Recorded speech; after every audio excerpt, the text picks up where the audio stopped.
ನಮಸ್ಕಾರ. ಆಪರೇಷನ್ ಸಿಂಧೂರ ಸ್ಪೆಷಲ್ ಬುಲೆಟಿನ್ಗೆ ಸ್ವಾಗತ. ನಾನು ಸಬಾ ಹಕೀಂ. ಪ್ರಮುಖ ಸುದ್ದಿಗಳನ್ನು ನೋಡೋಣ. ಮೊದಲಿಗೆ ಹೆಡ್ಲೈನ್ಸ್.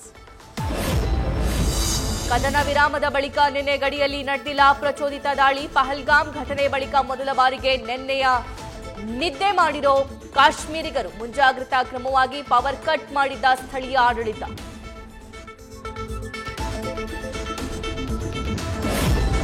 ಕದನ ವಿರಾಮಕ್ಕೆ ಸಂಬಂಧಿಸಿದಂತೆ ಇವತ್ತು ಭಾರತ ಪಾಕ್ ಡಿಜಿಎಂಒಗಳ ಸಭೆ. ಮಧ್ಯಾಹ್ನ 12 ಗಂಟೆಗೆ ನಡೆಯಲಿರುವ ಮಹತ್ವದ ಮೀಟಿಂಗ್. ಕದನ ವಿರಾಮದ ನೀತಿ ನಿಯಮಗಳ ಬಗ್ಗೆ ನಡೆಯಲಿದೆ ಚರ್ಚೆ.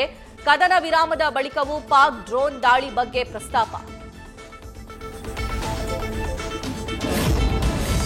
ಪಾಕಿಸ್ತಾನದ 2 ನ್ಯೂಕ್ಲಿಯರ್ ಅಸ್ತ್ರ ಸಂಗ್ರಹ ಘಟಕಗಳಿಗೆ ಡ್ಯಾಮೇಜ್. ಭಾರತ ದಾಳಿಯಲ್ಲಿ ನಷ್ಟವಾಗಿರುವುದಕ್ಕೆ ಮೊಣಕಾಲೂರಿತ ಪಾಕ್.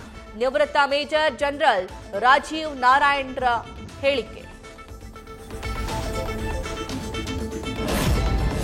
4 ದಿನಗಳಲ್ಲೇ ತನ್ನ ಉದ್ದೇಶ ಗುರಿಯನ್ನ ತಲುಪುತ್ತಾ ಭಾರತ. ಪಾಕ್ ವಿರುದ್ಧ ಕಾರ್ಯಾಚರಣೆಯಲ್ಲಿ ಎಲ್ಲಾ ಗುರಿ ತಲುಪಿದ್ದೀವಿ ಎಂದ ಮೋದಿ ಸರ್ಕಾರ.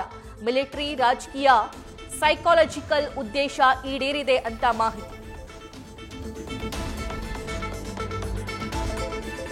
ಕಾಮಿಡಿ ಕಿಲಾಡಿ ನಟ ರಾಕೇಶ್ ಪೂಜಾರಿ ಹೃದಯಾಘಾತದಿಂದ ಸಾವು. ಕಾಂತಾರ 1 ಸಿನಿಮಾದಲ್ಲಿ ಮುಖ್ಯ ಪಾತ್ರ ಮಾಡ್ತಿದ್ದ ರಾಕೇಶ್. ರಿಷಬ್ ಶೆಟ್ಟಿ ಸಿನಿಮಾಕ್ಕೆ ಮುಂದುವರಿದ ಸಂಕಷ್ಟ. ನ್ಯೂಸ್ ಫಸ್ಟ್ ನಿರ್ಭೀತಿಯಿಂದ ನಿಮ್ಮ ಪರವಾಗಿ.